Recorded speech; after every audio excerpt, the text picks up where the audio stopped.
Guys, welcome back to my channel.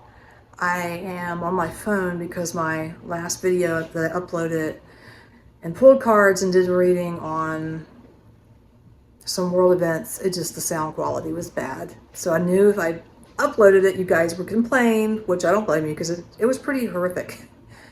The sound was going in and out like a drum. It's kind of strange, but anyways, I deleted it. And I'm just going to come on here and just briefly go over what I was talking about. On Thursday, May 14th, there's going to be a meeting in Istanbul, Turkey regarding Russia, Ukraine, face-to-face with other EU leaders. The question around that is, will Putin attend? Could there be a ceasefire agreement? And I'm just going to tell you, no, Putin is not going to attend that meeting. He'll have Lavrov or another Russian official join, but he will not actually go himself. And if he does, I'll be so shocked and I'll come on here and tell you I was wrong, but I don't think so. And I do not see a ceasefire. Strongly, I'm going on my spidey senses, and there is no ceasefire there. And if you see one, don't let it fool you, because it's only going to be temporary. Because I predict that this war is going to go into 2026 or even further into that. Or even further into 2027, to be honest with you. There is nothing good that's going to come out of this war.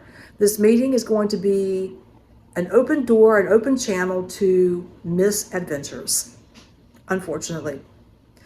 And my advice to Zelensky is for him to speak when he has thoroughly thought his question or response through, not on a whim, okay? Because that's what happened at the White House. I see that happening tomorrow. I see him losing his shit, and I see him screwing it up. And at that point, we may see the United States walk its way out. I don't know that for sure, but that's where my intuition is going with it. If you want me to share my thoughts with it, there you have it. I think it's common knowledge at this point. There's no ceasefire. There's no peace. And this war is going to continue on through into 2026.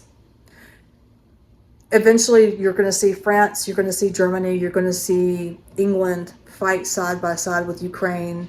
One country may back out, but there's going to be at least 1 to 2 that are going to walk with Ukraine. And this is not going to boast very well for Europe, where I think Europe should be focused on their own economy, their own citizens, their own people, and not wanting to go to war and promote war, but they are.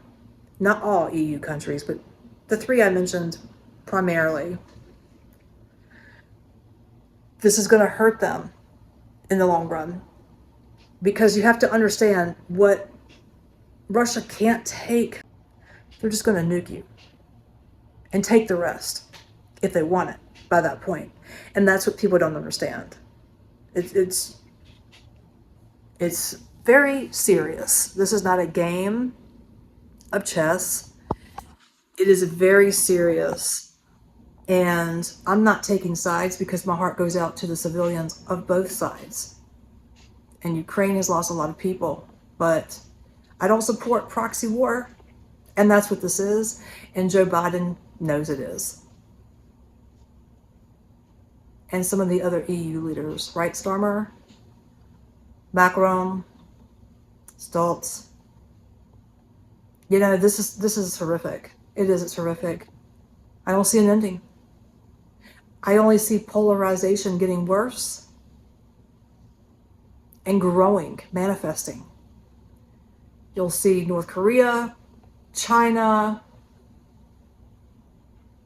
Russia, possibly, well, I know, Iran, maybe another EU country who will break off of the EU Union at some point. Could be the Hungarian people that get tired of being walked all over by certain leaders because they want to stay mutual and not go into war. But that's how it's going to work, I think. Then you're going to have the United States, the UK, France, Germany, you know, UK, all as one. And then you'll have Israel, who will take the United States side, I believe. And then there's India, who's going to be like Nope, I'm in the middle. They're going to be mediators spiritually.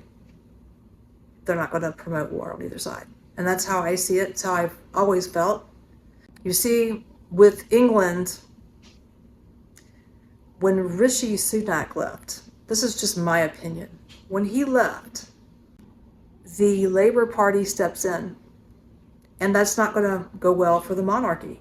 It's just not. We could see the monarchy gone. Anyways, weak kings rule these areas, these countries. Weak kings. And I'm not talking about King Charles either. I'm talking about your prime ministers. I look at France, I see people overindulging out of just being unhappy with their government. People are starting to get arrested for speaking out over there in France, you know. The economy in Germany is. So this shakeup has to take place for a new foundation to lay in these countries like it's happening here in the United States. But my point is that the war is not going anywhere. It's just not. You badger the bear long enough, and this is what you get. This is how it works. I feel like Russia and Ukraine could come to some type of agreement. Yes, both leaders are stubborn, but I think Zelensky is man, this guy, when I pulled cards, I actually pulled the devil for Zelensky. And it's not that he's the devil representing himself. It's more of addictions with him. Okay, there's a lot of hidden secrets, like liars, under Zelensky's belt.